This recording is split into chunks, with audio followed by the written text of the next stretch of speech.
পিতা ঈশ্বর আমাদের জীবন দান করেছেন, আর তার চেয়েও বড় ব্যাপার, সেই জীবনে প্রভু যিশুকে জানবার সুযোগ দান করেছেন, যার মাধ্যমে আমরা পিতা ঈশ্বরের প্রেম আমাদের জীবনে উপলব্ধি করি। পিতা ঈশ্বরের ধন্যবাদ দিই। পবিত্র বাইবেল যোহন লিখিত সুসমাচার 3 অধ্যায় 14 এবং 15 পদে বাক্য বলে, আর মসি যেমন প্রান্তরে সেই সর্পকে উচ্চে উঠাইয়াছিলেন, সেইরূপ মনুষ্যপুত্রকেও উচ্চীকৃত হইতে হইবে, যেন যে কেহ তাহাতে বিশ্বাস করে সে অনন্ত জীবন পায়। পবিত্র আত্মার সহভাগিতা প্রার্থনা করি বিষয়টি বোঝার জন্য। মনুষ্যপুত্র প্রভু যিশু, তিনি মানুষের পাপভার নিয়ে ক্রুশে আরোহণ করেন। এখানে সেই ঘটনাটিকেই বলা হচ্ছে, মনুষ্যপুত্রকে উচ্চীকৃত হইতে হইবে। পুরাতন নিয়মে মসির যে সর্পকে উচ্চে ওঠানোর ঘটনাটি একবার আমরা দেখি। গণনা পুস্তক 21 অধ্যায় আমরা যদি 5 থেকে পড়ি, এইরকম লেখা আছে, আর লোকেরা ঈশ্বরের প্রতিকূলে এবং মসির প্রতিকূলে কহিতে লাগিলেন, তোমরা কেন আমাদিগকে মিশর হইতে বাহির করিয়া আনিলে, যেন আমরা প্রান্তরে মরিয়া যাই? রুটিও নাই, জলও নাই, আর আমাদের প্রাণ এই লঘু ভক্ষ ঘৃণা করে। মান্নার কথা বলছেন, যা ঈশ্বর তাদের দিচ্ছিলেন। তখন সদাপ্রভু লোকদের মধ্যে জ্বালাদায়ী সর্প প্রেরণ করিলেন, তাহারা লোকদিগকে দংশন করিলে ইসরায়েলের অনেক লোক মারা পড়িল। তখন লোকেরা মসির নিকটে আসিয়া কহিল, সদাপ্রভুর বিরুদ্ধে আর তোমার বিরুদ্ধে কথা বলিয়া আমরা পাপ করিয়াছি। তুমি সদাপ্রভুর কাছে প্রার্থনা করো, যেন তিনি আমাদের নিকট হইতে এই সকল সর্প দূর করেন। তাহাতে মসি লোকদের জন্য প্রার্থনা করিলেন। তখন সদাপ্রভু মসিকে কহিলেন, তুমি এক জ্বালাদায়ী সর্প নির্মাণ করিয়া পতাকার ঊর্ধ্বে রাখো। সর্পদষ্ট যে কোনো ব্যক্তি তাহার প্রতি দৃষ্টিপাত করিবে, সে বাঁচিবে। তখন মসি পিত্তলের এক সর্প নির্মাণ করিয়া পতাকার ঊর্ধ্বে রাখিলেন। তাহাতে সেই রূপ হইল, সর্প কোনো মনুষ্যকে দংশন করিলে যখন সে ওই পিত্তলময় সর্পের প্রতি দৃষ্টি করিল, তখন বাঁচিল। সর্প, পুরাতন নিয়মে আমরা দেখি যে সাপ শয়তানকে প্রতিনিধিত্ব করেছে।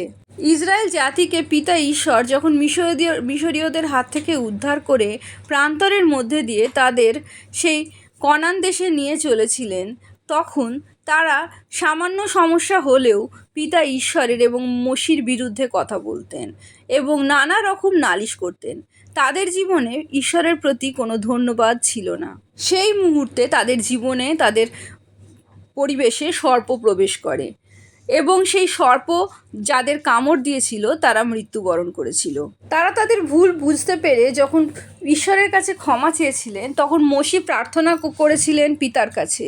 তিনি বলেছিলেন মসিকে একটি সর্প নির্মাণ করতে। তো মসি একটি পিতলের সর্প নির্মাণ করেন এবং যাদের সাপ কামড়াচ্ছে তারা যদি সেই পিতলের সর্পের দিকে তাকায়, সাপের দিকে তাকায়, তারা বাঁচল। তারা সেই সর্পের কামড়ে তাদের মৃত্যু হলো না। ঠিক তেমনই এখানে এই বাক্য বলছে যে প্রভু যিশুকে উচ্চীকৃত হতে হইবে, যেন যে কেহ তাহাকে বিশ্বাস করে সে অনন্ত জীবন পায়। পিতা ঈশ্বরের কেন এরকম পরিকল্পনা করেন, এর পরের পদে আমরা জানতে পারি। কারণ পিতা ঈশ্বর এই জগৎকে ভালোবাসেন। যেমন লেখা আছে, ঈশ্বর জগৎকে এমন প্রেম করিলেন যে তাহার একমাত্র পুত্রকে দান করিলেন, যেন যে কেউ তাহাকে বিশ্বাস করে সে বিনষ্ট না হয়, কিন্তু অনন্ত জীবন পায়। এই বিনষ্ট হয়ে যাচ্ছি কেন আমরা? যেমন যাকব তার বাক্যে বলে, কিন্তু প্রত্যেক ব্যক্তি নিজ কামনা দ্বারা আকর্ষিত ও প্ররোচিত হইয়া পরীক্ষিত হয়, আর কামনা স্বগর্ভা হইয়া পাপ প্রসব করে, এবং পাপ পরিপক্ক হইয়া মৃত্যুকে জন্ম দেয়। মৃত্যু যা জীবনের বিনষ্ট করে, জীবনকে শেষ করে দেয়। আর সেই মৃত্যু, সেই বিনষ্টের হাত থেকে রক্ষা করতে প্রভু যিশু এসেছিলেন এবং পিতা তাকে উচ্চীকৃত করেছিলেন, এবং তার মৃত্যুর দ্বারা আমাদের সকল পাপ ধৌত হয়, এবং তার পুনরুত্থানের দ্বারা আমরা পিতা ঈশ্বরের চোখে ধার্মিক গণিত হই। তাই আমাদের জীবনে যে কোনো সাপ, সে দারিদ্রতার সাপ হোক, রোগের সাপ হোক, দুর্বলতার সাপ হোক, শয়তান যে কোনো প্রকারে আমাদের জীবনে আক্রমণ করুক না কেন, আমরা যদি প্রভু যিশুর ওপর বিশ্বাস রাখি, শয়তানের প্রলোভনে সাড়া না দিয়ে প্রভু যিশুর ওপর বিশ্বাস করে সেই ক্রুশের দিকে তাকাই, আমরা তবে সমস্ত সর্পের দংশনের হাত থেকে রক্ষা পেতে পারি। আর যদি শয়তানের পরিকল্পনায় আমরা কোনো প্রলোভনে পড়েও যাই, পাপে পতিতও হই, তবু সেই প্রভু যিশুই আমাদের সহায়, প্রভু যিশুই আমাদের সম্বল। যেমন সেই সর্পদষ্ট ইসরায়েলরা সেই সাপের দিকে তাকিয়ে বেঁচে থাকতো, আমরাও প্রভু যিশুর দিকে তাকিয়ে অনন্ত জীবন পেতে পারি, আমাদের পাপের ক্ষমা পেতে পারি। প্রভু যিশুর জয় হোক।